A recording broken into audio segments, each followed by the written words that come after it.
To present Shubh Labh Economics, Reshaping Global Commerce, Bharati Way Towards the Abundance. The book critiques the failure of the Western economy model, which prioritizes GDP at the cost of social and environmental well-being, resulting in a widening inequality, poverty, and environmental degradation. It calls for India, Bharat, to lead a shift towards more holistic, inclusive economic system based on ancient Indian principles of Vasudhaiva Kutumbakam, the world as one family, and Shubh Labh, win-win transactions. The key themes of the book are Western model flaws, Indian ancient wisdom, Shubh Labh economics, and new matrix.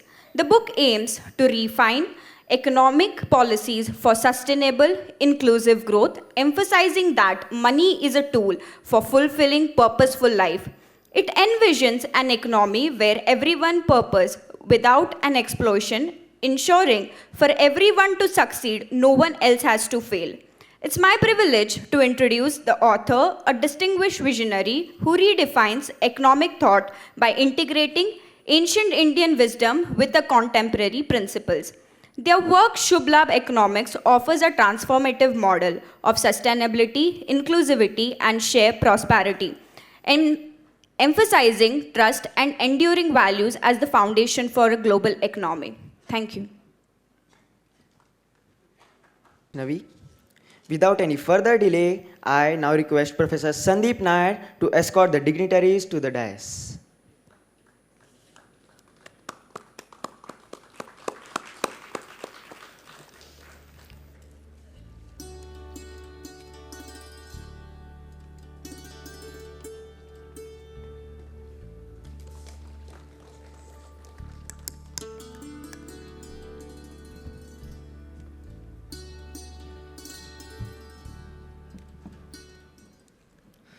Thank you, sir. I extend a warm and respectful welcome to the esteemed dignitaries gracing the dais today. Your presence truly elevates this occasion. Now, I take immense pleasure to introduce our today's session chair, Professor Sandeep Nair. Professor Sandeep Nair is the Registrar Evaluation, Dean of the School of Arts, Humanities and Social Sciences, and Professor of Economics at Chanakya's University School of Management Sciences. He holds a PhD in management from Rani Channamma University, Belgavi, and brings over 28 years of teaching experience spanning undergraduate to doctoral levels. Professor Nair has expertise in communication, international business, and culture, and has been actively involved in academic, social, spiritual, and student organizations. Before joining Chanakya's University, he served as principal and dean at Jain College, Belgavi, and was a cultural ambassador for Rotary International to Germany. His extensive experience and diverse background significantly contributes to the academic excellence and holistic development at Chanakya University. Now, I take immense pleasure with a great pleasure, I now invite Professor Sandeep Nair to lead us into the session by introducing our esteemed speakers for the day. Entering a panel discussion of about 80 to 90 minutes, I am a little scared for two reasons. The inaugural session was so insightful and enriching that we would like to live up to that kind of beginning. But I'm hopeful that the resources we have will help me in that. But my second fear is the English that I'm dependent on. After Prafullaji Kelkar spoke about that, but let me take shelter in the phrase that maybe we have adopted English and Deshanukul and Samayanukul of the language, so we will present the Indian English, our conversation. Please allow us on that. Very happy to introduce two very, very eminent academicians, practitioners, intellectuals, and thought leaders, people who live knowledge by doing. Knowledge is not cognition, it's experience. Knowledge is application. Happy to have with us Professor Sri Tulsi Tiwari ji, an innovation strategist and pioneering tech entrepreneur with 4 decades of experience from the USA and India, with emphasis in diverse domains, namely hydrogen fuel cells, particle behavior, specialty polymers, cement, radiation, pharmaceuticals, and entrepreneurial mindset education.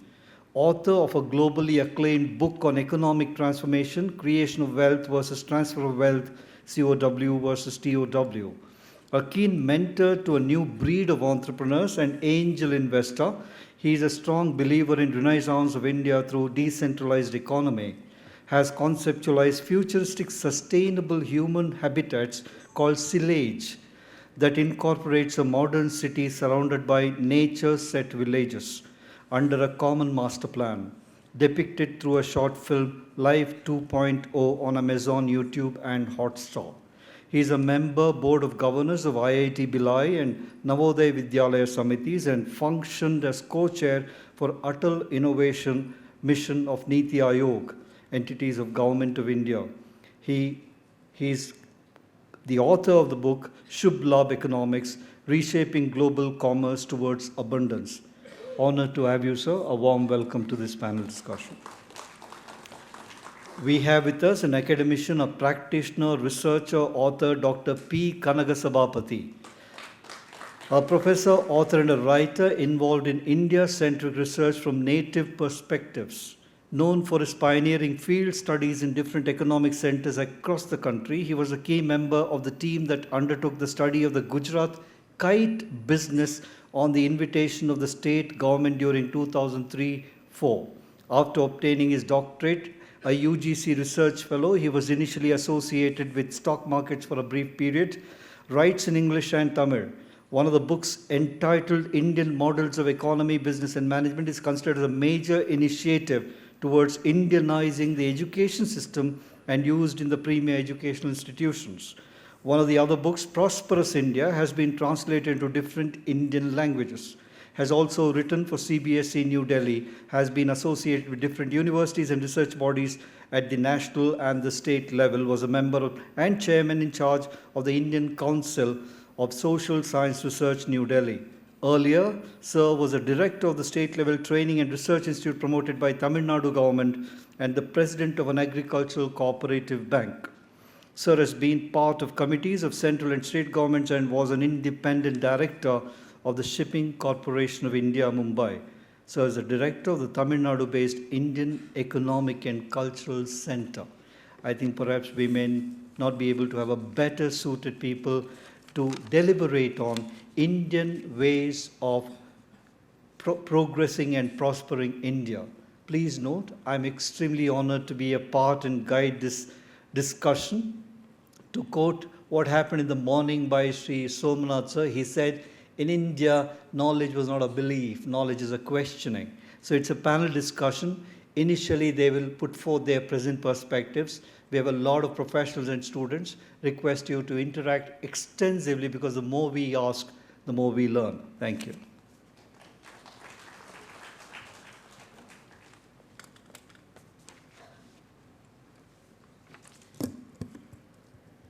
Thank you, sir. Now, to honor this special occasion, again, I would kindly request Professor Sandeep Nair to present memento to our esteemed guest of this memorable event.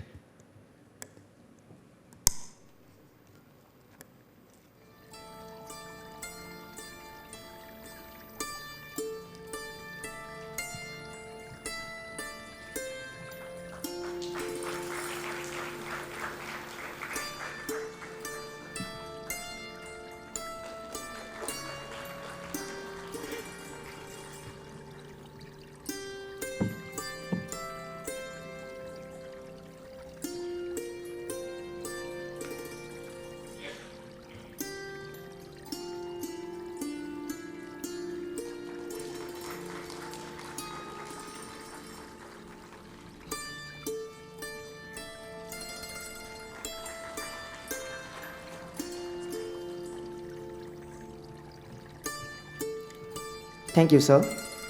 I kindly request Sri Harshad Ail to present memento to Professor Sandeep Nair as a token of gratitude.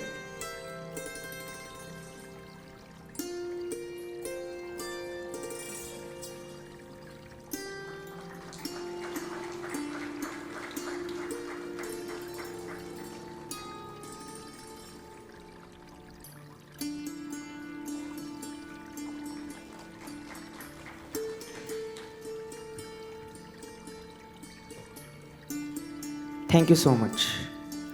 Now, I kindly request Professor Sandeep Nair to take over the session towards panel discussion.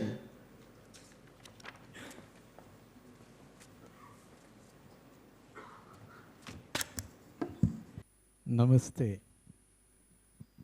नमस्ते ऋषि तुल्य विश्वेश्वरैया की भूमि कर्नाटक में और ऋषि तुल्य दीनदयाल उपाध्याय और उनके बाद दत्तोपंत जी ठेंगड़ी जिन्होंने उनके काम को आगे बढ़ाया आर्थिक विषय में, उनको प्रणाम करते हुए मैं इस विषय को प्रारंभ करता हूँ। प्रबुद्ध भारत का बहुत बहुत आभार जो इतना महत्वपूर्ण कार्यक्रम यहाँ पर रखे हैं। पिछले 10 वर्षों में दुनिया में भारत का नाम लगातार उठता जा रहा है। भारत की पहचान एक नए सिरे से सभी भारतीय भारत में और बाहर महसूस करने लगे हैं।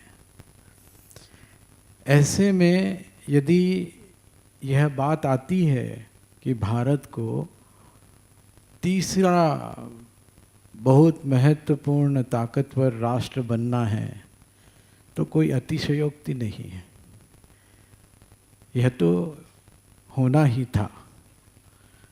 भारत जाग रहा है। मगर जब हम ये तीसरा स्थान पाने के लिए लालायित हैं तो हमें एक विषय पर गंभीर विचार करना होगा कि ये तीसरा स्थान का मापदंड क्या है।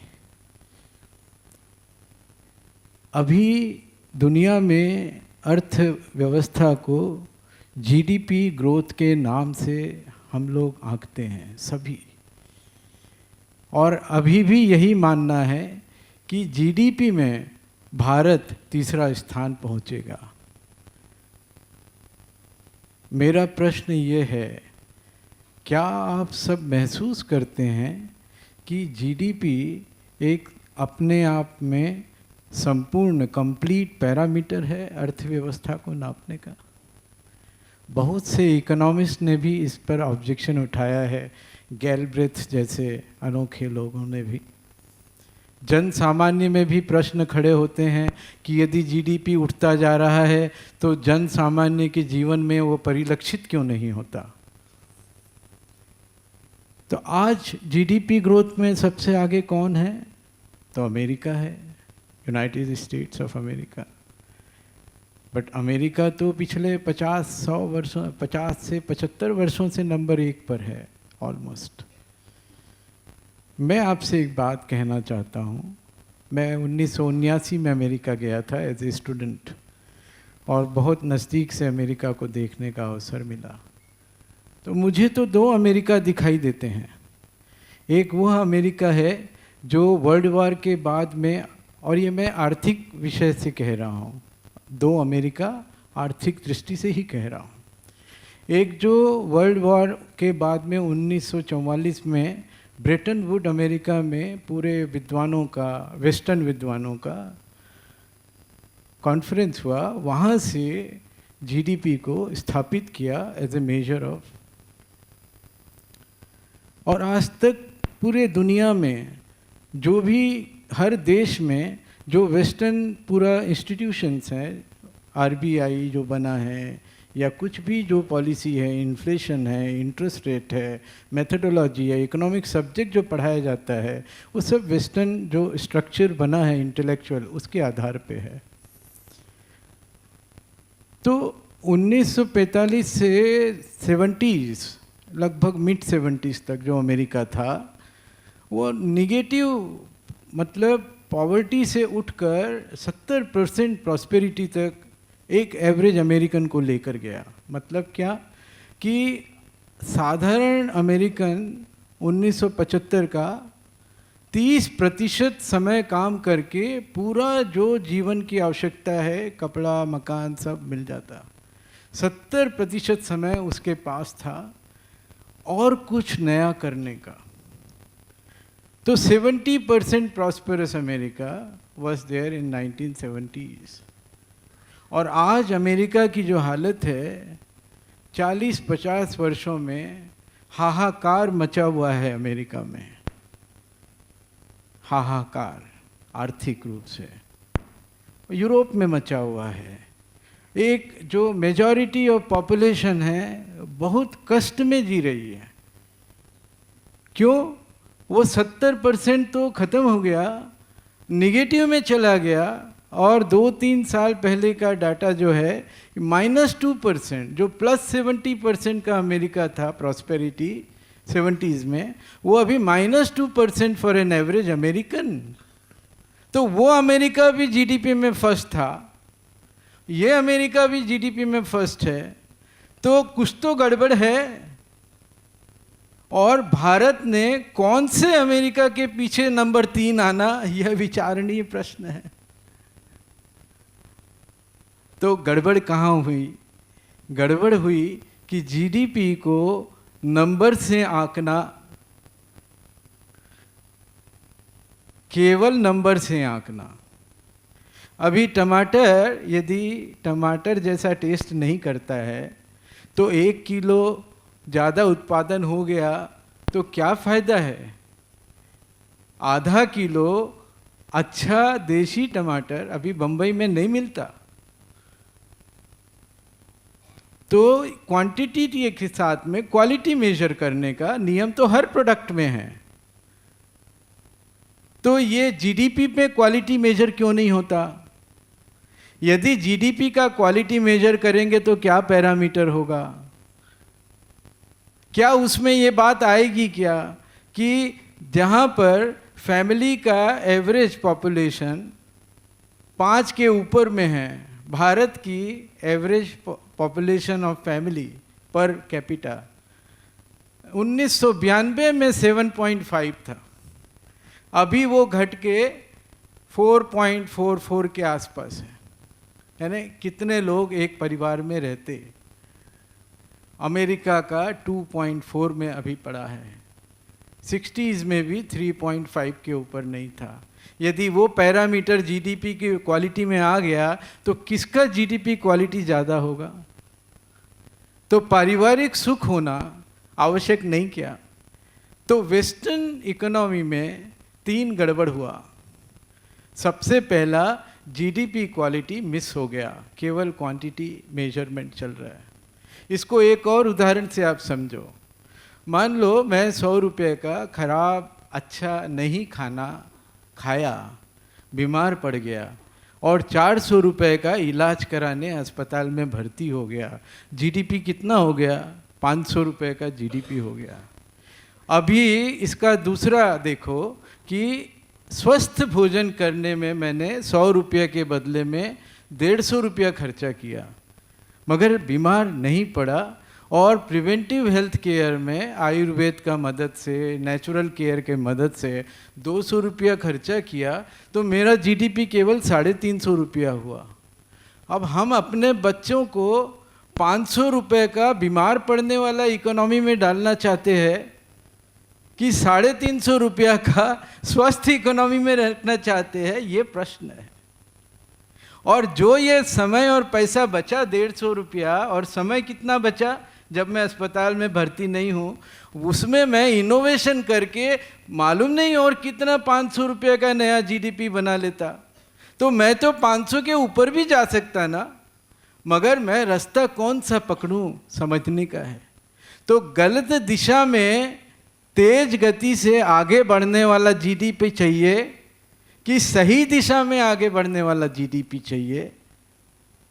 अमेरिका, यूरोप ने, सोमशेखर सर ने बहुत सुंदर बात कही कि साइंस और टेक्नोलॉजी में हाईएस्ट लेवल पे पहुँचे, फ्रेश नॉलेज क्रिएशन वहीं होता। 75 वर्षों में भारत में केवल न्यूक्लियर में और स्पेस में, जिसमें वो हैं खुद, ये 2 विषय छोड़कर किसी में कोई फ्रेश नॉलेज ऐसा दिखने लायक दिखाई नहीं देता। ये हमारा बहुत बड़ा कमजोरी भारत का हुआ, जिसको बदलना जरूरी है। और वो बदलने से वो इनोवेशन जो हम लोग बात कर रहे हैं वो होना ज़रूरी है। जो ये पहला गलती हुआ जीडीपी का। दूसरा गलती जो वेस्टर्न सोसाइटी कर रहा है वो है स्पेक्यूलेशन इकोनॉमी शुरू हो गया। स्पेक्यूलेशन इकोनॉमी बोले तो आप समझिए, सट्टा खेलने से यदि मैं अमीर बन सकता हूँ तो मेहनत करने का, ज्ञान का उपयोग करने का क्या ज़रूरत है। आज करेंसी ट्रेड, डॉलर को यूरो में खरीदना बेचना, डॉलर को रुपए में खरीदना बेचना, उस इकोनॉमी का साइज़ क्या है आपको मालूम?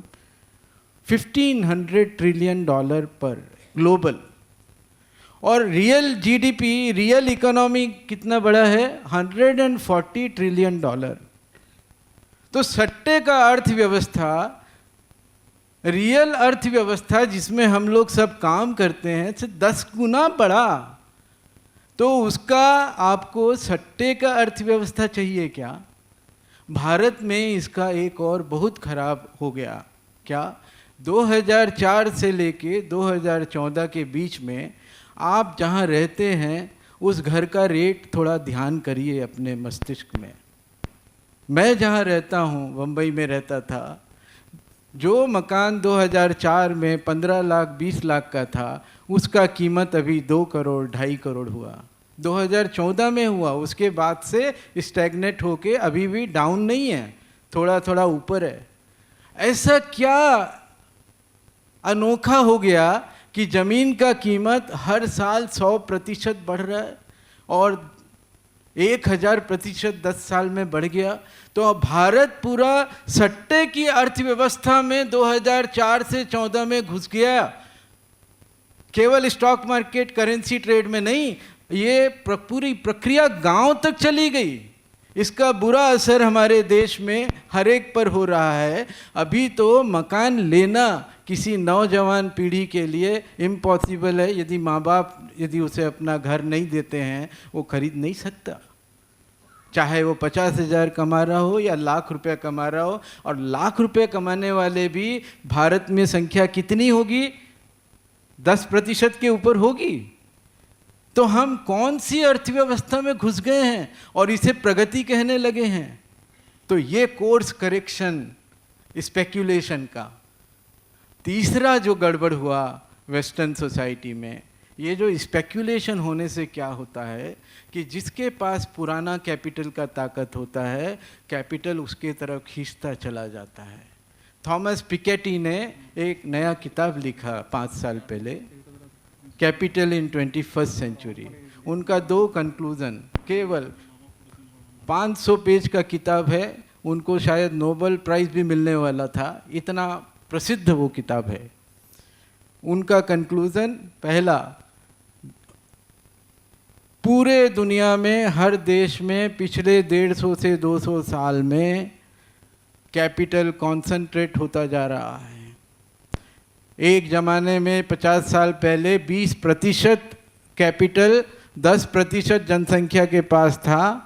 आज बढ़ के वो 50 से 60% सोसाइटी के कैपिटल 10% के हाथ में है। और इंटरेस्टिंग है उसमें बात, वो जो 10% के पास में धन है, उसका 10% यानी 1% के पास में उसका 75% धन है। आप समझ रहे हैं? यानी जो एक बार अमीर बन गया, उसके लिए एक्सपोनेंशियल ग्रोथ है सट्टे में अपना धन बढ़ाने का। और हम लोग आज भारत में क्रिकेटर्स हों, सेलिब्रिटीज़ हों, ये सट्टे वाला बेटिंग का हम लोग ऐप को लीगलाइज करके रखे हैं। और वो अपने को आकर बच्चों को और सबको बताते हैं कि सट्टा खेलो और पैसा कमाओ। 90% लोग सट्टे में हारते हैं, रिमेंबर दैट। ये कौन सा अर्थव्यवस्था हम लोग बात कर रहे हैं? तो ये जो सट्टे का अर्थव्यवस्था का जो तीसरा जो बुरा परिणाम हो गया, क्या हो गया? Concentration of capital. तो एक तरफ हो गए कौन लोग जिनको हम बहुत अमीर कहते, बहुत अमीर मतलब बहुत अमीर, जिनके पास लाख करोड़ रुपया रहता है आमदनी का।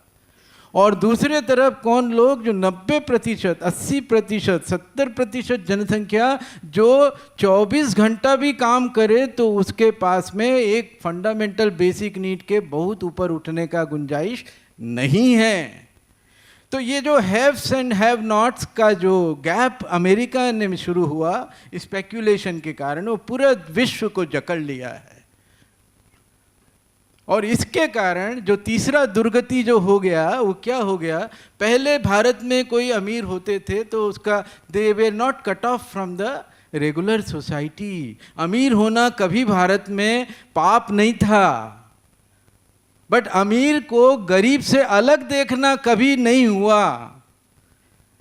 हर गरीब आदमी को अवसर मिलकर वो अमीर बन सकता था। एक लिंक, एक सूत्र में बंधा हुआ पूरा समाज, ये भारत का अमीरी का निशानी। जिसके पास में ज़्यादा धन, वो अपना दान देकर धर्मशाला खोलना, कुछ करना, मगर ऐसा नहीं कि वो गरीब आदमी को देखना नहीं और उसके ऊपर अत्याचार भी करना, उसको एक्सप्लॉइट भी करना और उसके अपना अलग ताकत बनाना। ये हैव्स एंड हैव नॉट्स कभी भी भारत में हुआ नहीं, जो अब भारत में भी शुरू हो गया, क्योंकि ये पूरा प्रक्रिया ही फंडामेंटली रॉन्ग है। तो जो दो अमेरिका का मैंने बात किया कि एक ऊपर उठा आर्थिक रूप से 45 से नेगेटिव से जाके 70s में 70% प्रॉस्पेरिटी, और वही अमेरिका 70% से वापस माइनस में। तो कहीं ऐसा तो नहीं कि ये मॉडल का ये जड़ में इतना बड़ा प्रॉब्लम है कि आप ऊपर उठेंगे और फिर नीचे गिरेंगे। और क्योंकि अभी हम लोग ऊपर उठ रहे हैं तो हम बड़े खुश हो रहे हैं, बिना रियलाइज़ किए कि हम भी तो उसी गड्ढे में जाने वाले हैं यदि इस मॉडल के सहारे चलते रहे। तो ये मुख्य बात मेरे को आपको बोलना बहुत आवश्यक था। और इसके बाद में कि भारत का असल में ताकत क्या है और किस आधार पर भारत का सबसे बड़ा स्कोप। अब आप समझ लीजिए, साइंस एंड टेक्नोलॉजी में भारत पीछे है, अभी बहुत पीछे है। सोमशेखर जी बता कर गए, और हमको तो उठना बहुत ज़रूरी है, करना ही है, इनोवेशन करना ही है। मगर भारत को अभी जो सबसे बड़ा जिसे कहते हैं स्ट्रैटेजिक अपॉर्चुनिटी है अंदर अपने आप को नए ढंग से प्रस्तुत करने का, कि हम भारत की अर्थव्यवस्था को केवल क्वांटिटी से नहीं नापेंगे, हम क्वालिटी से भी नापेंगे। तो आपको पता चलेगा कि भारत जीडीपी का क्वांटिटी भले ही कम हो, जीडीपी का क्वालिटी बहुत ऊपर आज भी दिखाई देगा। क्यों दिखाई देगा? कि भारत का कुछ ताकत है। मैंने 3 ताकत बताता हूँ आपको। पहला ताकत है परिवार का ताकत, जिसको मैंने जिक्र किया पहले, और जब वो क्वालिटी में उसका मेजरमेंट आएगा तो आपका ऊपर जाएगा सीधा भारत का। दूसरी जो भारत की ताकत है फैमिली के बाद में, वो है सस्टेनेबल लाइफ की। हम लोगों को अभी 4 महीना पहले एक डाटा आया, विश्व का डाटा आया, WWF ने दिया, कि यदि दुनिया भारत की फूड हैबिट को अडॉप्ट कर लेगी तो दुनिया का जो टेम्परेचर जो बढ़ रहा है पृथ्वी का, जो 3 डिग्री के ऊपर नहीं जाना चाहिए, आप में से सबको शायद ही पता होगा, पूरा दुनिया एकदम परेशान है कि अर्थ का टेम्परेचर 3 डिग्री यदि उठ गया तो भूचाल आएगा और बहुत सारे देश सब डूब जाएंगे पानी में, समुद्र का लेवल उठ जाएगा।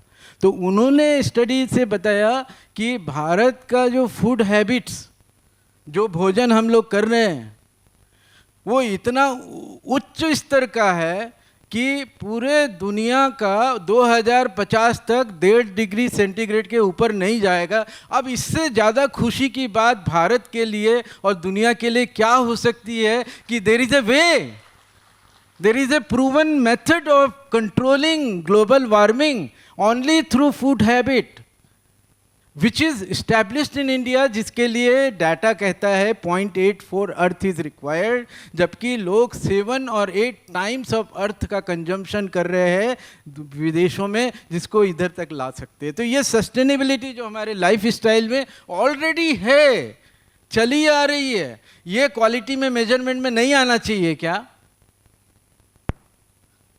तो आप कहाँ जाएंगे, आपकी रैंकिंग कहाँ जाएगी? और जो तीसरा बिंदु है सस्टेनेबिलिटी के बाद, और इसमें एक और इम्पॉर्टेंट मैं डाटा आपको देता हूँ। थोड़ा सा डाटा का सपोर्ट मिलने से हमारा आत्मविश्वास बढ़ता है, और डाटा एनालिसिस फॉरेनर्स करते हैं हमारे लिए, हम खुद नहीं कर रहे। क्योंकि हम लोग रिसर्च में कमज़ोर पड़ गए हैं, ये ध्यान रखने का विषय है। तो फिनलैंड के साइंटिस्ट ने डाटा निकाला कि यूरोपियन सोसाइटी, अमेरिकन सोसाइटी का करंट टोटल कंजम्पशन, या ना हर चीज़ पकड़ लिया, खाना पकड़ लिए, कपड़ा पकड़ लिए, ट्रांसपोर्ट पकड़ लिया, एनर्जी पकड़ लिए, सब लकड़ी सब पकड़ के 40.5 टन्स पर, this is data from 2015, I don't have, nobody else has done a study, but that is as recent as now, or it will be in that same direction. 40.5 tons per capita per western society का आदमी per year consume करता है। और उनका second conclusion कि इसको घटा के यदि 8 टन नहीं किया, 40 से 8 नहीं किया तो सस्टेनेबिलिटी का बात करना बेकार है। अब just imagine who can reduce 80% consumption in the western society, meaning sustainability is only a talk for them, it is never going to happen, and here is the case of Bharat. आपको मैं request करता है, students को, professors को, आप अपने गांव का कंजम्पशन, अपने शहर का, बेलगावी का और आसपास का निकालो, 2 से 3 टन पर कैपिटा के ऊपर नहीं जाएगा, आई कैन गारंटी यू। तो अभी हम लोगों ने यदि ग्रोथ करना तो 8 टन को क्रॉस नहीं करना। Material consumption is not necessary for economic growth, this itself is a major confusion in society. What do I mean by that? अभी हम लोग टीवी में, कंप्यूटर पे रंग देखते हैं, कोई डाई का कंजम्पशन होता है? We are harnessing the power of nature to see colour, there is no material consumption. तो material consumption is not the right way of growth of economy in future, it has to be non material creative economy, चाहे वो film making हो, चाहे sports हो, चाहे ideas का आदान प्रदान हो। some young person can write a important original paper which gets paid for say 10 lakh rupees by some magazine like Nature. That is the economy we are looking forward to. So understand कि sustainability is and the third important strength of India, which has been touched upon, and my friend, I think Kanak Sabhapati ji is going to talk about it, is entrepreneurship. 80% European और American job में हैं, 80%। 80% भारतीय job नहीं करते हैं। आपको मालूम है, ऑर्गेनाइज सेक्टर के नाम पर हमारे जैसे पढ़े लिखे लोग कुल मिलाकर, चाहे small scale, medium scale, large scale या गवर्नमेंट, कहीं भी जॉब करते हैं, 6 से 8% के ऊपर नहीं है। 90 से 92% लोग बिना किसी के यहाँ एम्प्लॉयमेंट किए अपना जीवन यापन करते। ये भारत है। ये फ्री इंडिविजुअल, जिसका समय फ्री, जिसका माइंड फ्री, मगर वो फंस गया है इकोनॉमिक प्लानिंग के मिसमैनेजमेंट में, तो उसको अभी रोजी रोटी से ज़्यादा नहीं मिलता। ये करेक्शन होना बाकी है।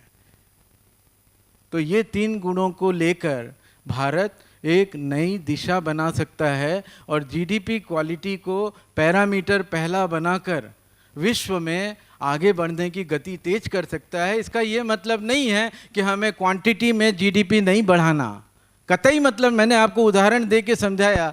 और इनोवेशन जब तक नहीं आएगा भारत में वापस, तो हमारा जो माइंड्स, अभी 2 चेंज भारत के लिए बहुत ज़रूरी है, 2 फंडामेंटल चेंज बहुत ज़रूरी है। इतना बोल के मैं रुकूंगा, समय थोड़ा ले रहा हूँ। 2 चेंज, पहला चेंज है माइंडसेट का। सब लोग बात करते हैं माइंडसेट चेंज होना, माइंडसेट चेंज होना। क्या चीज चेंज होना माइंडसेट में? माइंडसेट में 2 चीज चेंज होना। और ये जो नई पीढ़ी के बच्चे यहाँ बैठे हैं, जो भविष्य के भारत के कर्णधार आप ही हो, आपने ये 2 बात को नोट करना अपने अंदर। पहला ये कि शेड योर फियर, पूरा फियर को दूर कर दो, डर को बाहर निकाल कर फेंक दो। खाने से ज़्यादा जीवन के लिए और कोई चीज़ जरूरी है नहीं, कोई इंपॉर्टेंट नहीं है। Covid has already taught us, कोई बड़ी बात नहीं है जिंदगी जीना। It's a very easy thing to live life. It's a very simple thing to live life. You young generation has to understand no fear anymore for money. Then किस चीज़ में मेहनत करना और पैसा लगाना? इनोवेशन में पैसा लगाना, इनोवेशन का काम करना. जहाँ जो कंपनी आपको इनोवेशन करने देती है उधर आधा तनख्वाह में जाके काम करना. और जो एंटरप्रेन्योर ऑलरेडी सक्सेसफुल है उनको ये माइंडसेट को चेंज करना पड़ेगा. हम लोग 20 साल मेहनत करते हैं अपने बच्चों के लिए. हम सब करते अपने अपने बच्चों के लिए, पूरा ताकत अपने बच्चों के लिए लगाते. अरे अब समय आ गया है कि आप दूसरे के बच्चे को भी अपना समझना चालू कर दो. What do I mean by that? हमारे कितने लोगों के पास में 10 करोड़ से लेके 100 करोड़ का संपत्ति है. पूरा एसएमई सेक्टर इतना विशाल सेक्टर है. भारत में अब पैसे की कोई कमी नहीं है. Can you not create venture funds in Belgavi, for example? 6,000 entrepreneurs are living here. That will empower यहाँ के बेलगावी के जो young generation है, they will become innovators, they will become creators of the new knowledge. Why it cannot be done? ये number का खेल नहीं है. एक स्टीव जॉब आया और उसने दुनिया को बदल के रख दिया. अपने में से एक स्टीव जॉब नहीं निकलेगा, ये बोलना बहुत बड़ा बेईमानी है. दिक्कत स्टीव जॉब के ना होने का नहीं है भारत में. दिक्कत ये है वो अपॉर्चुनिटी नहीं है. इन टर्म्स ऑफ क्या होता है, इनोवेशन करते हैं, कोई गारंटी नहीं होता. 10 मेहनत करते हैं, 8 फेल हो जाते हैं, 2 सक्सेस होता है, मगर उसी से पूरा दुनिया बदल जाता है. हम लोगों ने ये माइंडसेट एंटरप्रेन्योर्स ने चेंज करना, ये बहुत बड़ा रिक्वायरमेंट है. और दूसरा जो है कि हमें अपना जो गांव और शहर को जोड़ना. अभी 2/3 पॉपुलेशन गांव में रहते हैं. अभी किसी को भी 10-15 हज़ार रुपया कमाई करना है तो उसको गांव छोड़ के शहर में चौकीदार बनने का, टैक्सी ड्राइवर बनने का. ये लॉ हमें stop migration and reversal of migration, redesigning. तो अपॉर्चुनिटी को यदि बेलगावी ये तय कर ले 6,000 एंटरप्रेन्योर. मैं एक उदाहरण दे रहा हूँ आपके पास.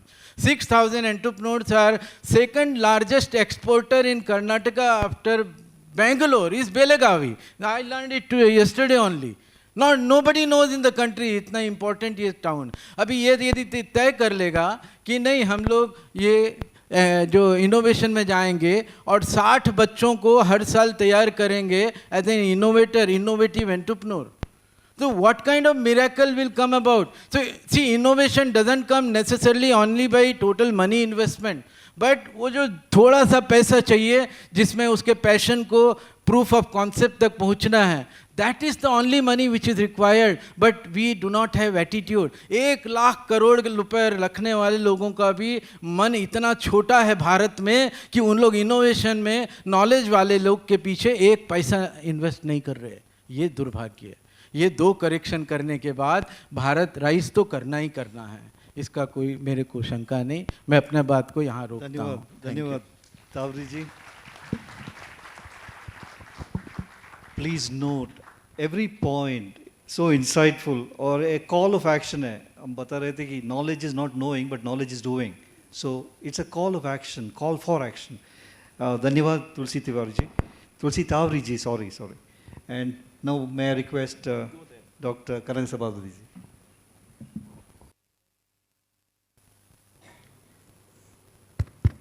Dear brothers and sisters, I am extremely happy to be here for the second time, and I am very happy. Congratulations to the organizers for giving this particular topic, India's progress using India's strengths. We all know that Bharat remained as the most powerful nation or superpower for several centuries together, continuously, almost till the 18th, 19th century. So whenever in my earlier days, when we used to speak to the student would ask, sir, we were great during the ancient period, what about today? So that is one of the reasons that motivated people like me to go to different parts of Bharat, take up field studies.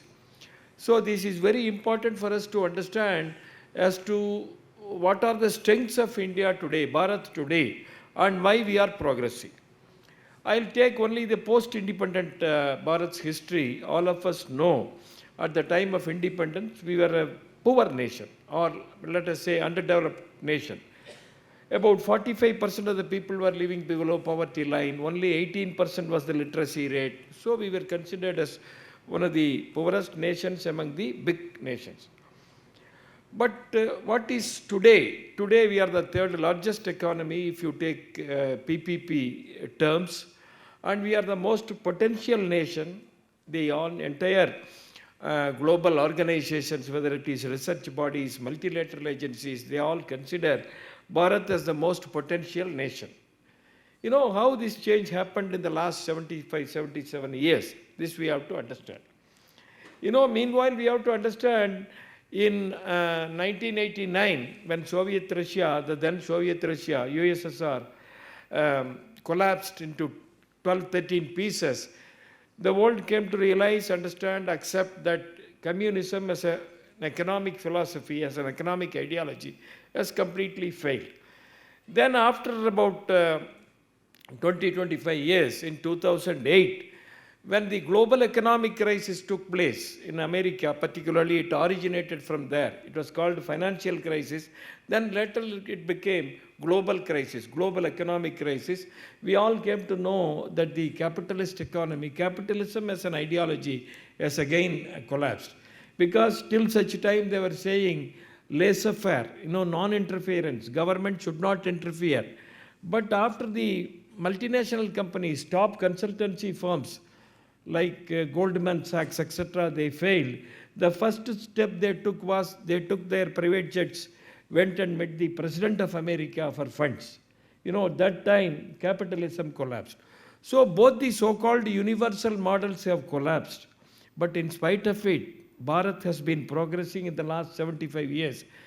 In spite of the government, policy makers, macroeconomic policies were framed for about, maybe 30 years based on socialistic principles and later on globalization principles.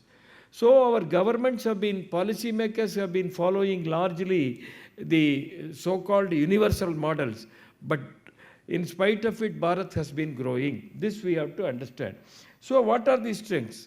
The strengths are, first of all, we have to understand that we have strong fundamentals. What are the fundamentals? We all know Bharat saves a lot of money. We have always been a saving nation since ancient times. Even at the time of independence, when half of our people were living below poverty line, India's savings rate was as high as 9.1%. Today, even the richest so-called rich countries, Europe, America, can't even imagine 9%. They have 2% savings, 3% savings. At one point of time in America, countries like America, UK and all, they were having negative savings only. So we are the richest, most saving nation in the world because saving is part and parcel of our culture. Every father, every mother in India would like to save as much money as possible so that they would give better education to children, so that they would create, small enterprises. After 20 years, 30 years, children would have a better fortune. So that is how savings play a very, very important role. Even when our Bharatiyas live outside Bharat, they save money. We all know the latest data have come. The NRI remittances in India are this year $125 billion. There are people living in other countries, particularly, Chinese, Mexican, Bharatiyas, they are all living in other countries. But the highest amount of money is spent by the Bharatiyas living outside. Why? Because of our culture. So even when people in Europe, people in America spend money, Bharatiyas don't spend money beyond a limit. They save and send it to their home country. Second, in India, if we see the field level happenings, we come to know there is enormous social capital. Bharat still today is built on communities, what Deen Dayal ji, expounded. So this community system, community way of living together is the reason for the social capital. And because of the social capital, one, there is peace in the society. Second, all our entrepreneurial activities have social connections. If you see the clusters, there are about 2,000, 3,000 big clusters in India. All these clusters are built on the foundation of social capital. So communities join together and then develop a particular cluster. You take Belgaum, for example. Belgaum must have been built by people, local people. And third important aspect of Bharatiya economy today, contemporary economy today, is very high level of entrepreneurship. We do not realize this, but there is, there are studies after studies that show that Bharat even today has very high level of entrepreneurship. There is a report called GEM report, Global Entrepreneurial Monitor report, published by Babson's College, which specializes in entrepreneurial education in America.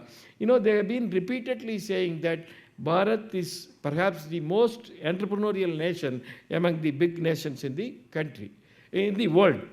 Whether it is Belgavi or Surat or Ludhiana or Tirupur, if you see the background of all these clusters, in these economic centers, these are all built by the so-called very ordinary people of this country, originally without much financial background, without much educational background. So this is the background of India, and these are all our fundamental aspects of our economy. And how this is possible? This is possible because of our strengths. Family is our strength. As the earlier speakers were mentioning, family is our strength.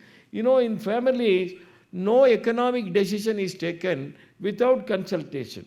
In fact, I would say nobody is an individual in Bharat. Every economic decision, every financial decision, every investment decision is taken in consultation with the family members, at least senior members. This we have seen across the country, everywhere, wherever we go, we ask a standard set of questions. And this is the answer that we get. And again, as I mentioned, because of our social strength, the social capital enables people to promote new ventures. Why in the morning, Prafullaji was particularly emphasizing on individualism. This individualistic economics has failed. Because in the name of individualism, you have killed families, you have killed societies, you have killed the divinity in women.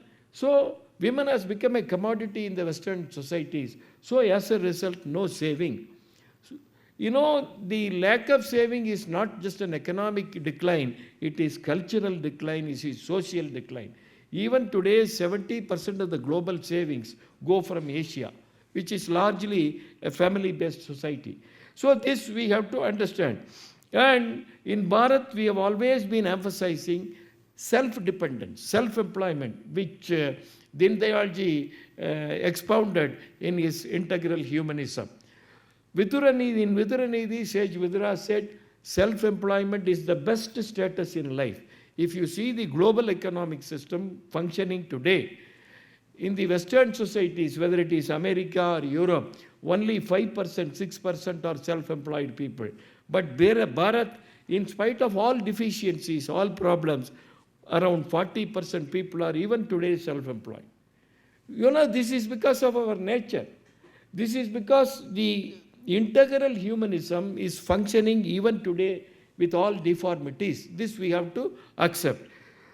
So, what is the background of all these things? The background is our Bharatiya culture, traditions. With thousands of years of civilizational experience as a successful, powerful nation, we have inbuilt strengths. This we have to understand. So India's progress over the last 70, 77 years is largely because of our inherent strengths. In fact, in spite of our policymakers, in spite of our economists, in spite of our universities, India has been progressing. Because we have been at the macro level following only the Western prescriptions, but Bharat as a nation is functioning largely based on our strengths. There was one famous economist by name John Kenneth Galbraith. He was American economist. He was ambassador to India when Jawaharlal Nehru was the prime minister here and John F. Kennedy was the president of America in 1960s. So he was here in India, Bharat, for about 3 years. and he returned to India, America, after his tenure was over. Then after more than 35 years, he again came back to Bharat in the year 2001. He toured around the country, and before leaving the country, he gave an interview. In fact, that interview came elaborately in the Outlook magazine.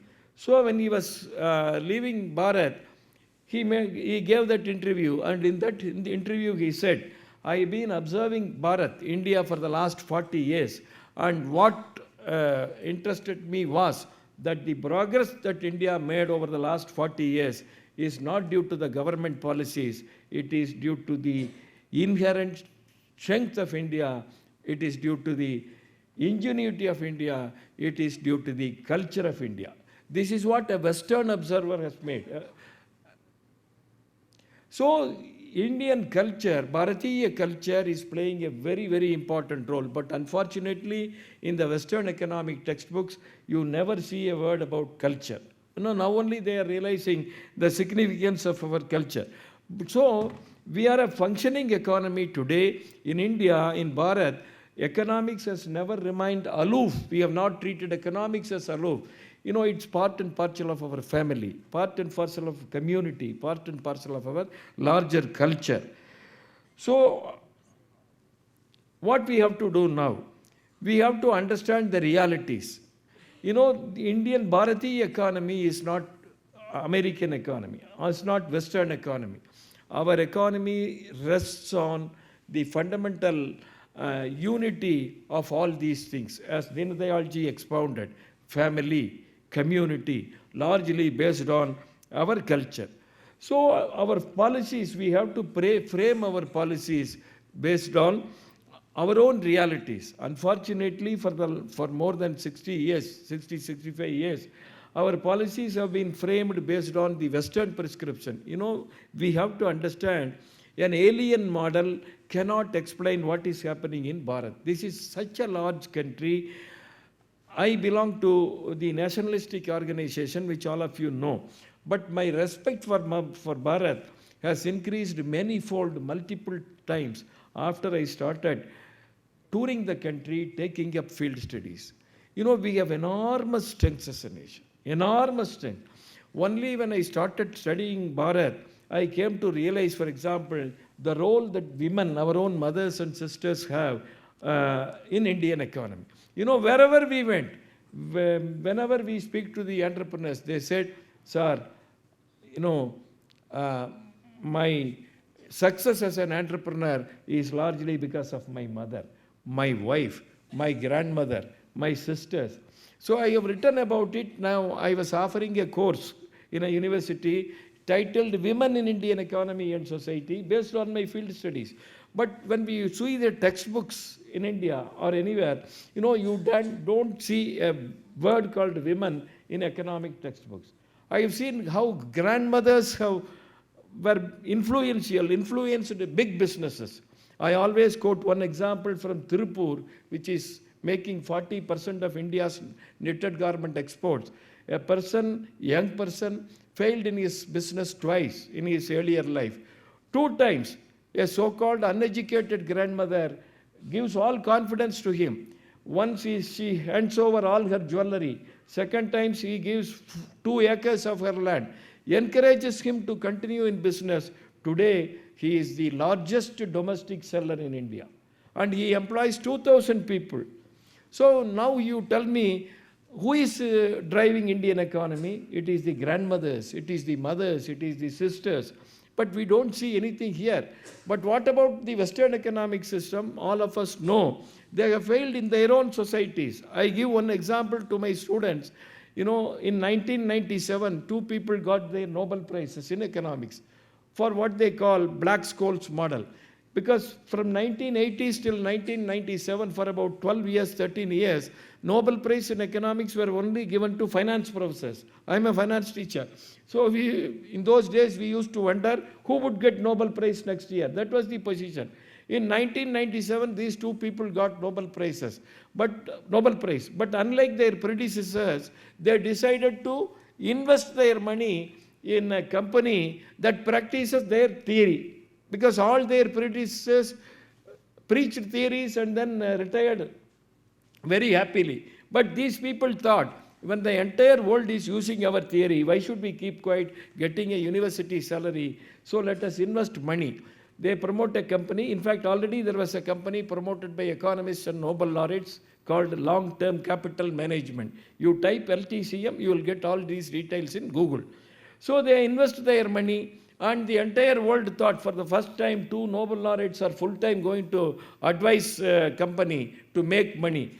Many chief executives of different companies in America, they resigned their jobs to join this company because, advised by Nobel laureates. So many people invested their money. First year results came in 1990. The company lost not just the capital, but more than 50 times of the original investment. These 2 people became pauper. Not just these 2 people, all the investors have become paupers. And these people, after losing all their money, they went back to teaching. In fact, when the company results were announced, the New York Stock Exchange index number, Dow Jones index number collapsed. Federal Reserve Bank had to invest money to keep the index number from falling down, because otherwise the entire US stock market would collapse. So, but this theory is being taught even today in all universities across the world. Even we are teaching in India. Maybe Belgavi, if you go to any management institute, they will be teaching. So this is the level of Western model.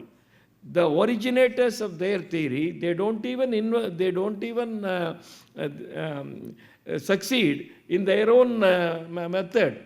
But we are teaching their models everywhere in the world. So this is the biggest problem. So what we have to do is that we have to remember, now these universal models have failed. Universal models are nothing but Western models. Based on their limited experience, they developed these models or theories which they have failed.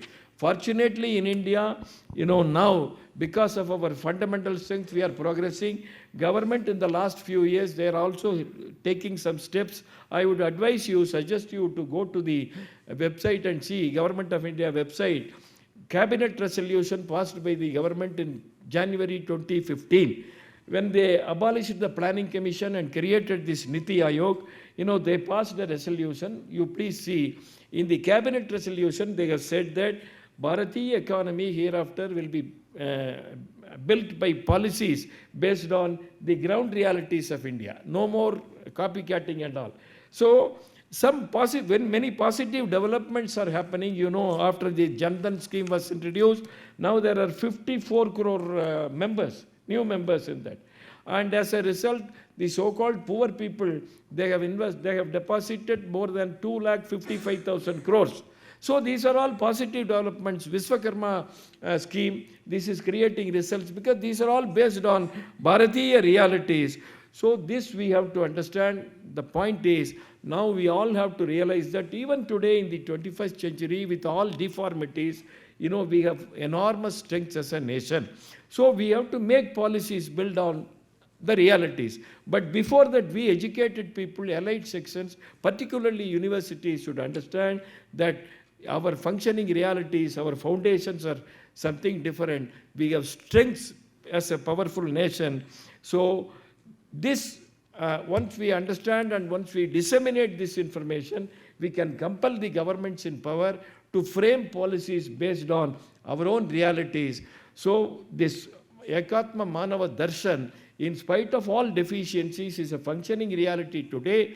But certainly we have to take steps to integrate into policy making, and it is our duty to see that the vision of our own rishis and seers, forefathers, and the intellectuals like Din Dayalji to come true. We are certainly moving towards this Atmanirbhar Bharat, because India always emphasized this Atmanirbhar Bharat. Viksit Bharat 2047 is possible only when we realize India's strengths. Thank you very much. Thank you.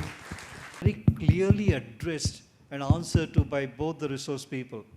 Now, they brought in one very important thing. It's our duty. And in the morning, in Prafulji's speech, he said how we became a right-based system, a right-based orientation. We are so conscious of our rights, we forget our duties.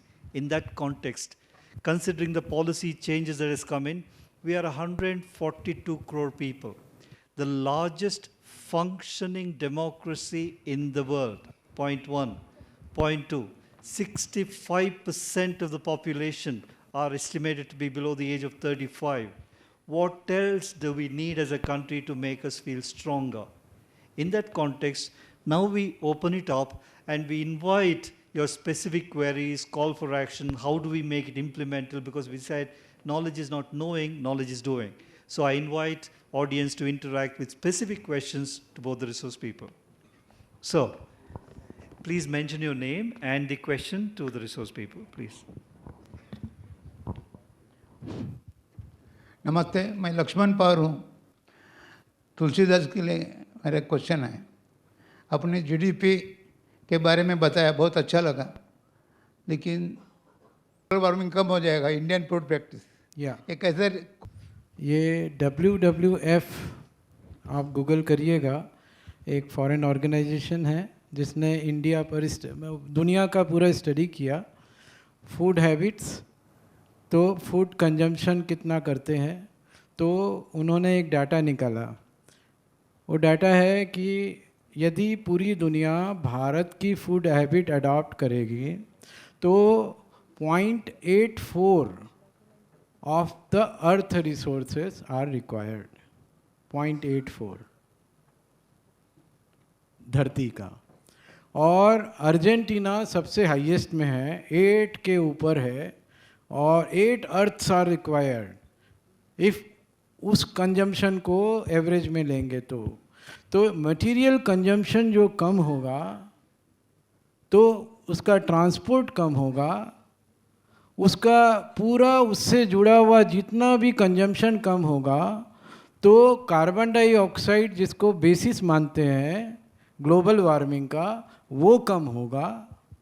तो अभी दुनिया ने 30 साल पहले target बनाया है कि सारी दुनिया को मिलके अर्थ का टेम्परेचर 3 डिग्री सेंटीग्रेड के ऊपर नहीं जाने देना, और वो 21वीं सदी का टारगेट है। हम लोग ऑलरेडी 1.3 डिग्री सेंटीग्रेड आ गए ऊपर, और 1.5 पे रुक सकते, ऐसा ये स्टडी का डाटा बताता है 2050 तक। यदि लाइफ स्टाइल डिसरप्शन होगा तो ह्यूमैनिटी को सोचना है डिसरप्शन करना है कि नहीं करना है।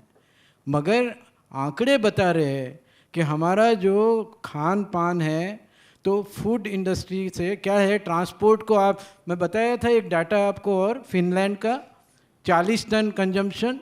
आपको मालूम 40 टन कंजम्पशन में सबसे बड़ा कौन सा है? Any guess? हमारे जीवन में, इकोनॉमी में कौन सा एस्पेक्ट है जो मैक्सिमम कंजम्पशन होता है? Any guess? ट्रांसपोर्ट। 40% एक चीज को एक जगह से दूसरे जगह ले जाना, केवल ट्रांसपोर्ट। 40 में से 16 टन का कंजम्पशन ट्रांसपोर्ट का है, कोई भी चीज़ का ट्रांसपोर्ट करना। आप कल्पना करो भारत का जो पुराना जो लाइफ स्टाइल है रूरल बेस का, हाँ, आप कल्पना करो कि हम लोग उससे आगे बढ़कर अभी एक, जैसे बेलगावी एक शहर है 10 किलोमीटर, जिसमें एक जगह से दूसरे जगह जाने में 15 मिनट भी नहीं लगता। बेंगलोर जैसा पागलपंती नहीं है, बम्बई जैसा पागलपंती नहीं है, और चारों तरफ गांव है। ये पूरा का कंजम्पशन 2-3 टन के ऊपर पर कैपिटा नहीं आएगा सर। तो इससे ग्लोबल वार्मिंग का कंट्रोल होता। तो हम लोग ये सोचना ना कि आने वाले पीढ़ी को सोचना चाहिए ना कि ये बम्बई में क्यों रहना, दिल्ली में क्यों रहना, बेलगावी में अपना नया नॉलेज, नया, तो ऐसा क्या है बम्बई में जो बेलगावी में नहीं हो सकता, उसके ऊपर हम सब ने मिलके उस चीज़ को क्रिएट करना, रिसर्च करना, तो ये ग्लोबल वार्मिंग को कंट्रोल कर सकते। ये वो रिपोर्ट का कहना है सर, मैंने केवल कोट किया है। The waste creation, keeping it in mind, a new domain, discipline, research, circular economy. How do we reduce waste? But if you look at Indian lifestyle, Indian village, Indian system, waste management was never an issue. It was a circular economy, circular living. Now, just to add to what sir is saying, the latest unicorn is Zepto, for example. Q-commerce, it's not e-commerce, quick commerce. Within 10 minutes, you'll get delivery. Why I'm saying it, in cities, you find mountains of packaging material as waste. Now, why do somebody need in 10 minutes? I mean, what is the excitement? But then save time. Why are we in a hurry? These are fundamental questions. Thank you. Yes. Hello, sir. Sorry. Here. Oh, yeah, please. I have a question, sir. Myself, Professor Rashekar. Before I start my question, I need a small clarification. As the panel discussion is on India's progress using India's strength. So I need a simple clarification. This panel, whatever we are going to discuss, is it going to be discussed here and is it going to be implemented somewhere else? Because most of the conferences and seminars we do, especially such panels, we discuss, the panel members give the awesome ideas. Sometimes these will remain in the panel. Interesting. Interesting. You're a teacher, sir? You're a faculty? You're a professor? A faculty. Faculty. So Yes. you teach. Who do you think should start or do? Definitely, sir. So We should do. definitely, sir. We should do. That's what. It's a great the thing, sir. What you said, the pass the message. Because being an audience and the panel members, always we do discuss when we leave the topic in the seminar halls. So keeping this, my first question, sir. Please. Thank you, sir. As the India's progress using India's strengths, a beautiful and wonderful. But I feel here, present scenarios, Rajsekar, sir. Sorry. Rajsekar, sir. Yes. Time is very limited. Very simple, sir. So my simple few questions. Okay, fine, sir, fine. In the progress in this duration, here entertainment is misguided, wherein wrong persons are taken in the some popular characters, and comes to that second question here, wherein most of the free schemes are ruining our valuable tax. So this is what the question, sir. So you're asking about the freebies and the things as a political agenda, ruining the economic growth and system. It's not political agenda. It's a simple question. Most of our valuable taxes are. It's not about any particular state. As a general discussion, most of our valuable incomes are wasted in the free schemes. The reason mentioning free schemes are wasting, because here people will get adequate with that. Yeah, we understand the question. Yes, so yes. you want the panel's view Please, on that. please, please. Yes. का अधिकार है. यदि आप किसी के मेहनत का पैसा नहीं देते हैं सही, तो किसी न किसी को तो फ्री भी देना पड़ेगा. तो पहला इशू तो ये है, हम लोग अभी 4,000-5,000 रुपया खर्चा करते जूता पहनने में. हम लोग 2,000 रुपया प्लेट का थाली खाते हैं भोजन करने में अपना मैरिज पार्टीज़ में. मगर जब सब्जी वाले के पास जाते हैं तो 20 रुपये का 25 रुपये का भाव मोल क्यों करते हैं? ये कारण है फ्रीबी के पीछे. क्योंकि जीना का अधिकार तो है, जो मर रहा है उसको संभालना तो पड़ेगा ना. फ्रीबी नहीं होना. सम्मान से जीने वाला ही किसान हमेशा रहा है. और इतना सुसाइड क्यों हो गया भारत में? और हो रहा है. अब तो सुसाइड का न्यूज़ आने से हमको फ़र्क भी नहीं पड़ता, क्योंकि हमारे माइंड में रजिस्टर हो गया है कि इतना लोग सुसाइड करेंगे. तो पूरा अर्थव्यवस्था में जो फूड इकोनॉमी पे जो अटेंशन जाना है, रूरल इकोनॉमी निगलेक्ट हो गया है. अभी नया जनरेशन को ये देखना कि रूरल इकोनॉमी में जेन्युइन वैल्यूएशन प्रोडक्ट का हो रहा नहीं हो रहा, उसके हिसाब से पॉलिसी बनाने को, वोट देने के पहले बाध्य करना अपने एमपी और एमएलए को, तब जाके वो सब बंद होगा. ऐसा मैं सोचता हूँ.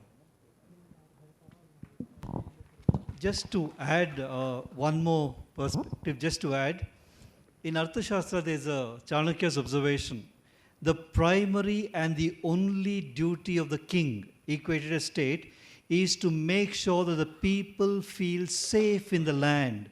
The rest they will do it to themselves. You don't have to provide food and shelter. Make people feel safe. They know how to survive, they know how to grow, they know how to be enterprising. But then today what we are doing, we seem to be getting involved in this because there may be some primary duty the state may be failing in. So compensating with these things. This is one of those perspectives. Sir, Prafulji, you had a question.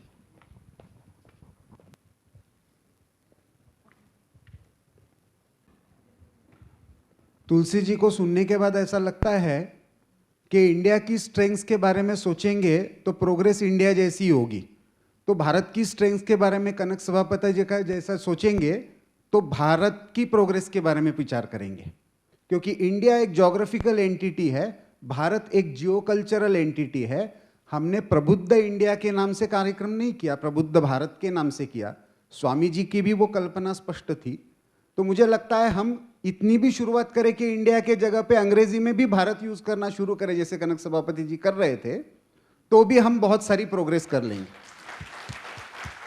लेकिन एक प्रश्न कनक सभापति जी मेरे मन में आता है, आपके जैसा प्रवास में मुझे भी ध्यान में आता है कि we have got clusters and those clusters have strength, but our legal frameworks are essentially meant to kill those structures, क्योंकि उनका जो family institution, especially the labour laws and the child labour laws, how to address this challenge, because the way skill used to be transferred in families and the community level, and the trust that was there at the community level when it comes to do the financial transaction without expecting interest rate, ये जो एक fundamental factor था जो पिछले 50-60 वर्षों में एक major detrimental factor हुआ है, how we should deal with it so that India's Bharat's strengths are protected and the family institution and community remains the driving force for the future of Bharat.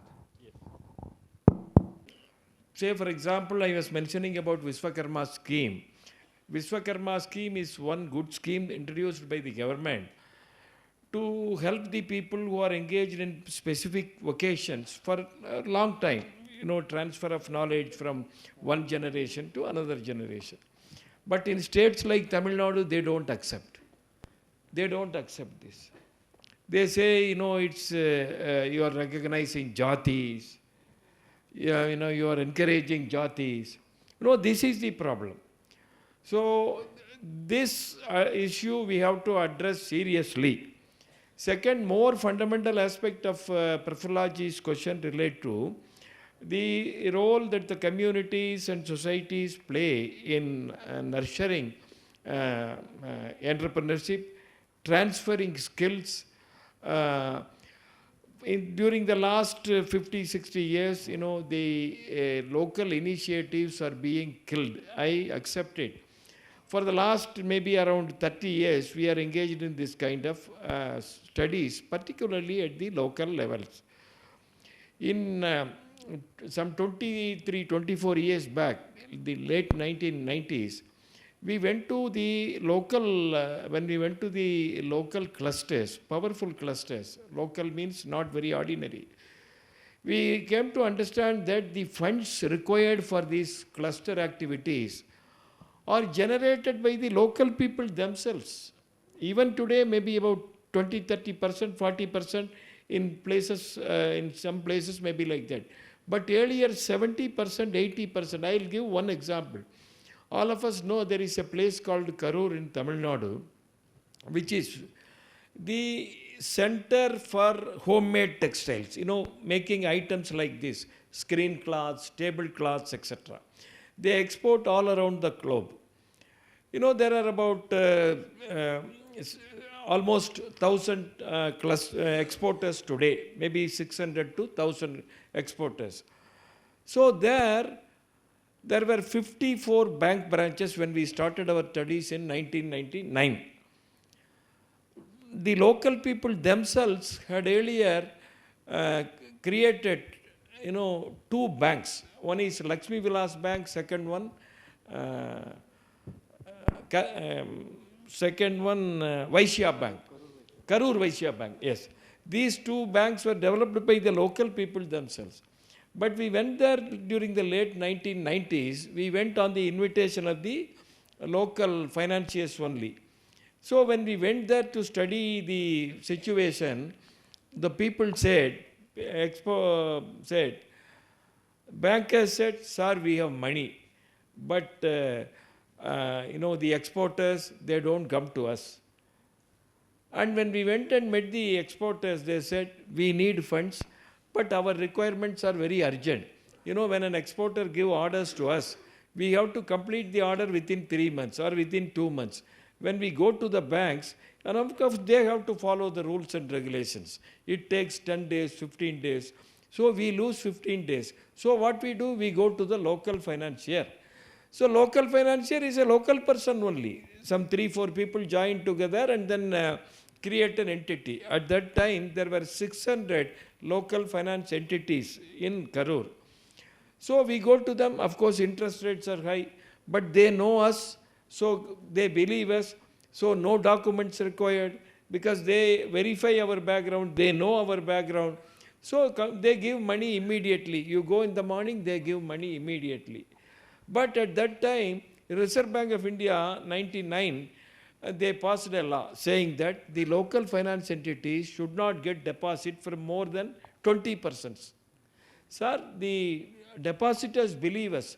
They are giving money to us. And we are making sure that their money is safe.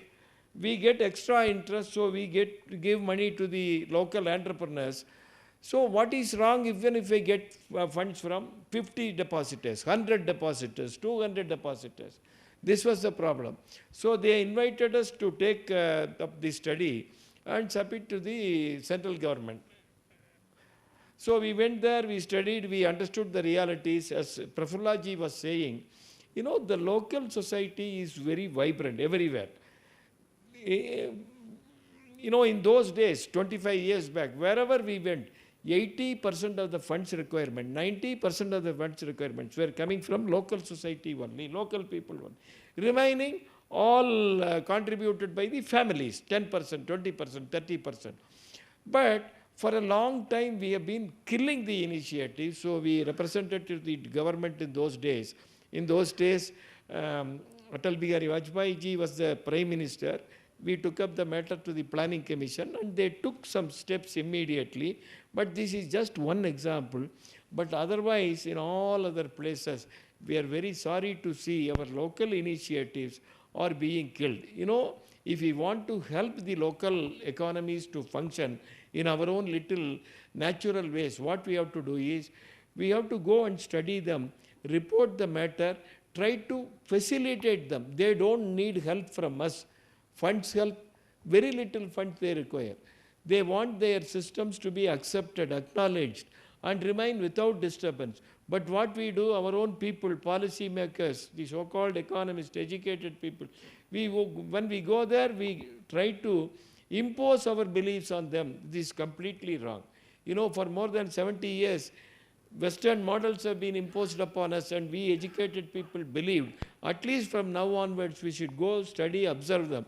That is why I encourage wherever I go, the local universities, local colleges to go study their approaches, how they function, and acknowledge it, write about it, and then submit to the policy makers, which the ICSSR is doing now. But that is very little. First of all, we have to understand our society is a very vibrant society. And our ordinary people have enormous economic and business wisdom. Ordinary people of this country.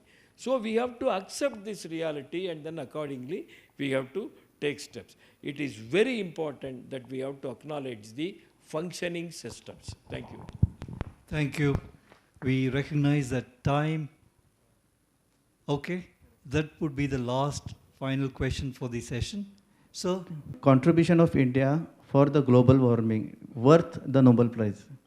But when we come to the reality, we see that whenever our festival comes, whether it is Holi or Diwali, everywhere there is a hangama that we are wasting money, we are wasting diyas, we are wasting electricity. Though there are wars run without any reasons, only on the egos, nobody speak about global warming. But I think it is just because of our tolerance level that whenever our festival comes, we see everywhere speaking about that. So is there any remedy for it? Rangoli में भी celebration है, पटाखा छोड़ने में भी celebration है, खेलने में भी सेलिब्रेशन है. India is a country of festivals. Every day is a festival. You go and look at Panchang.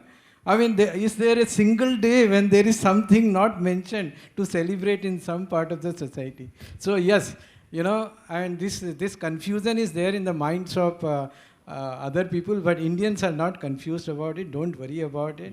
But we have to be strong enough to assert ourselves and formulate. I am suggesting that GDP quality. If we can formulate GDP quality as a necessary parameter for benchmarking growth of any nation, any society, all these things will fall in place, I tell you. Because GDP quantity is a misnomer. That's what I think. I meant to say, Yeah. The new generation, they listen to all these social medias and they say that we don't want to play Holi, we don't want to waste money. Oh. But the good things which you said, they are not known to the public as No, such. sir, That's what I wanted to say. I will, in the favor of young generation, I want to say something. I also have 2 daughters. One is 30, one is 32. We have arguments. But we did not have arguments with our parents. That doesn't mean that we cannot have arguments with our children now. The problem is not the argument actually. Problem is communication gap.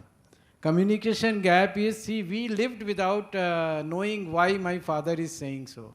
Our children are wanting to know why you are saying so.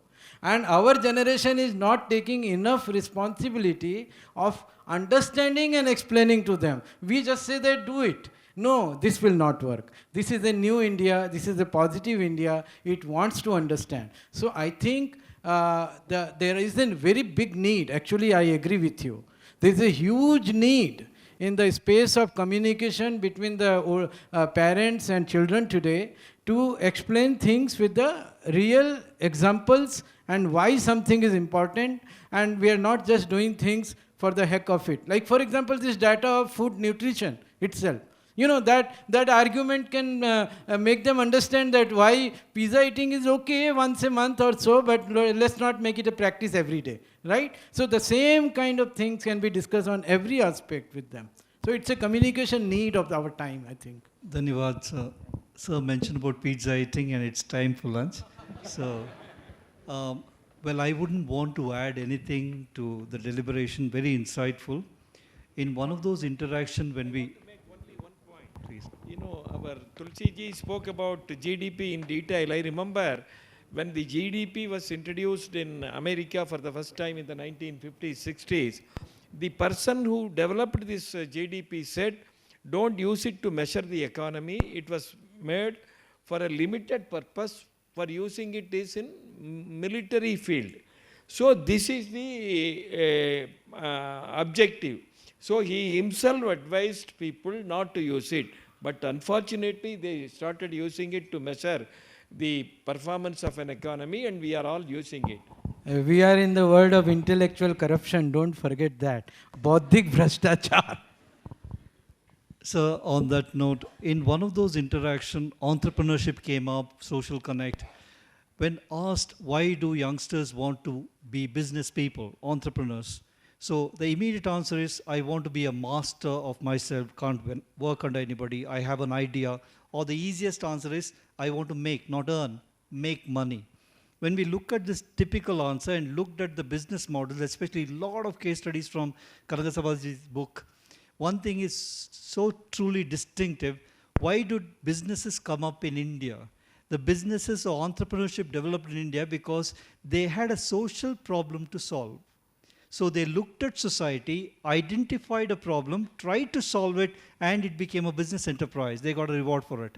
So this is a perspective change that we need. We need to look inward to our culture, family, society, women at home, and understand essentially means are not the ends. Money is not the end. Technology is not the end. They are instrument for a larger end. On that note, may I thank two extraordinary scholars for these wonderful insights. I thank you for your patience. Dhanyavad.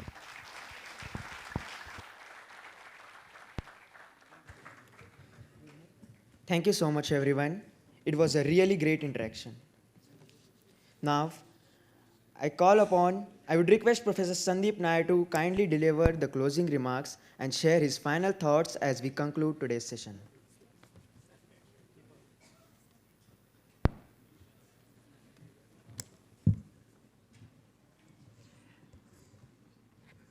+30 years ago, when I went to study economics class 1, day 1, sir mentioned about intellectual corruption. I didn't know it's a corruption, but there is a lot of knowledge gets lost in language.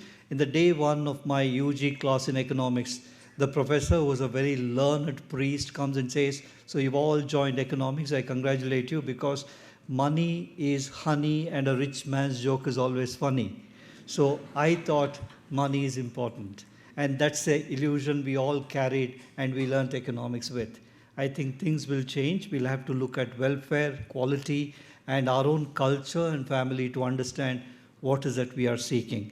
I think these two people are scholars who are living their work, experiencing what they're teaching, and I think all of you have a great experience to start thinking, interacting, and connecting to your roots in understanding what was delivered today. Dhanyavad, namaskar.